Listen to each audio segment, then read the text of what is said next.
Hello everyone, today will study meiosis. As you all know, cell division जो है वो दो टाइप के होते हैं। एक होता है माइटोसिस, एक होता है मियोसिस। माइटोसिस जो है वो होता है इक्वेशनल डिवीजन। क्यों? क्योंकि यहाँ पे जो पेरेंट सेल है वो दो डॉटर सेल में डिवाइड होता है, बिल्कुल अपने जैसे। जो डीएनए कंटेंट है, ठीक है, नंबर ऑफ क्रोमोसोम है, वो सेम रहते हैं। डिप्लॉइड सेल यहाँ पे बनते हैं। बट मियोसिस जो है वो है रिडक्शनल डिवीजन। यहाँ पे जो पेरेंट सेल है वो चार हैप्लॉइड सेल में डिवाइड होता है और इसका जो डीएनए कंटेंट है वो हाफ हो जाता है। ठीक है, अब ऐसा क्यों होता है? क्योंकि जो माइटोसिस है वो होती है सोमैटिक सेल में, पर जो मियोसिस है वो होती है जर्म सेल में, रिप्रोडक्टिव सेल में। और आपको पता है जो आपके जर्म सेल हैं वो होते हैं स्पर्म और ओवम। ठीक है, उनमें हाफ ऑफ द क्रोमोसोम होते हैं, क्योंकि जब उनका बाद में यूनियन होगा तो जो कंप्लीट सेट ऑफ क्रोमोसोम है वो आपको मिल जाएगा। ठीक है, और क्रोमोसोम आपको पता है they are present in pairs. Pairs में प्रेजेंट होते हैं क्रोमोसोम, जिन्हें हम कहते हैं होमोलोगस पेयर। होमोलोगस पेयर क्या होते हैं? होमोलोगस पेयर होते हैं the pair of chromosome which have same content and order of the gene, but they may differ in their genetic variant और एलील। ठीक है, तो ये होमोलोगस पेयर होते हैं। एक जो है वो इनहेरिट होता है मदर साइड से, मैटरनल इनहेरिटेंस होता है। एक जो होता है वो इनहेरिट होता है फादर साइड से, पैटर्नल इनहेरिटेंस होता है। Now, the meiosis is divided into two parts, meiosis 1 and meiosis 2. जो meiosis 1 है उसका जो प्रोफेज 1 है वो फर्दर डिवाइड होता है into 5 stages। और जो प्रोफेज है meiosis 1 का वो बहुत ही कॉम्प्लेक्स और लॉन्ग है, और जो और as compared to the prophase of mitosis. तो जिसका जो पहला स्टेज है वो है लैप्टोटीन। लैप्टोटीन में क्या होता है? क्रोमोसोम कंडेंस होता रहता है और एक थिन थ्रेड जैसा बनता है, जो कि हमें लाइट माइक्रोस्कोप में विजिबल होता है। अब जो नेक्स्ट स्टेज आती है वो आती है जाइगोटीन। जाइगोटीन में क्या होता है? टू होमोलोगस क्रोमोसोम की पेयरिंग होती है, जिसे हम कहते हैं साइनेप्सिस। ठीक है, और ये साइनेप्सिस होती किसकी मदद से है? मल्टीपल प्रोटीन कॉम्प्लेक्स की मदद से, जिन्हें हम कहते हैं साइनेप्टोनिमल कॉम्प्लेक्स। ठीक है, आपके यहाँ पे जो है ये साइनेप्टोनिमल कॉम्प्लेक्स है जो पेयरिंग कर रहे हैं। और जो ये होमोलोगस क्रोमोसोम का स्ट्रक्चर यहाँ पे बना हुआ है पेयरिंग करते हुए, this is known as bivalent और टेट्राड। इसके बाद जो स्टेज आती है उसे हम कहते हैं पैकेटीन। अब पैकेटीन में क्या होता है? यहाँ पे आपका क्रॉसिंग ओवर होता है। ठीक है, क्रॉसिंग ओवर क्या है? जो दो होमोलोगस क्रोमोसोम है वो अपना जेनेटिक मटेरियल एक्सचेंज करते हैं, रिकॉम्बिनेशन होता है with the help of an enzyme called as recombinase. ठीक है, तो यहाँ पे आपको क्या देखने को मिलेंगे?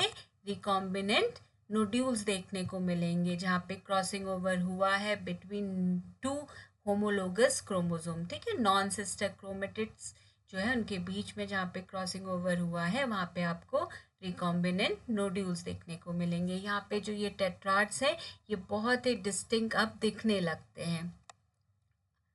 अब आता है आपका डिप्लोटीन स्टेट। डिप्लोटीन में स्टेट में क्या होता है? जो आपका साइनेप्टोनिमल कॉम्प्लेक्स है वो डिसॉल्व होना शुरू हो जाता है, और जो होमोलोगस क्रोमोसोम है, ठीक है, वो एक दूसरे से सेपरेट होना लग जाते हैं।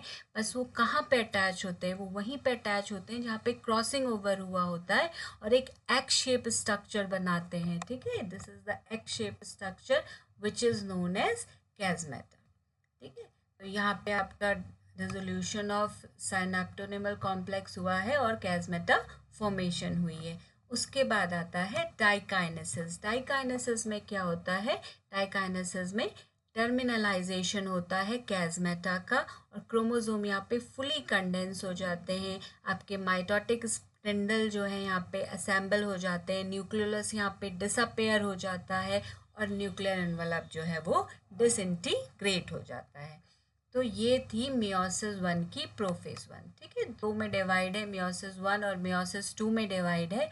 उसके बाद प्रोफेज 1 के बाद आता है मेटाफेज 1। तो आप यहाँ पे देख सकते हैं कि रिकॉम्बिनेशन हुआ है और क्रोमोसोम ने अपना जेनेटिक मटेरियल एक्सचेंज किया है।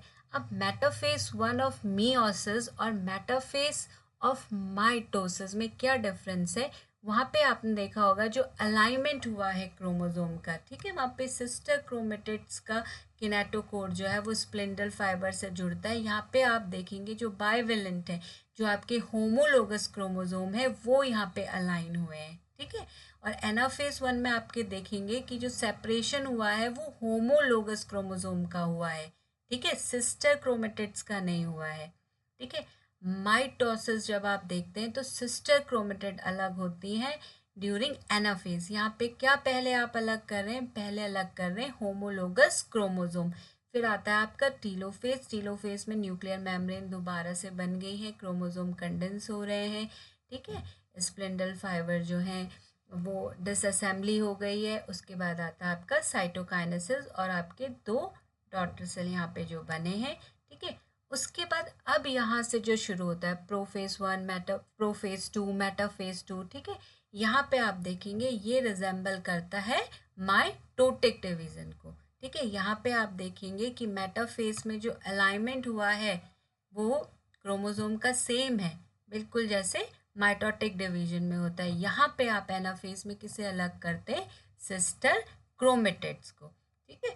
तो आपके जो मेटाफेज है वहाँ पे बाइवेलेंट क्रोमोसोम अलाइन होते हैं इक्वेटोरियल प्लेट में, ठीक है। जो माइक्रोट्यूब्यूल होते हैं स्प्लिंडल के वो अटैच होते हैं kinetochore of homologous chromosome, kinetochore of homologous chromosome.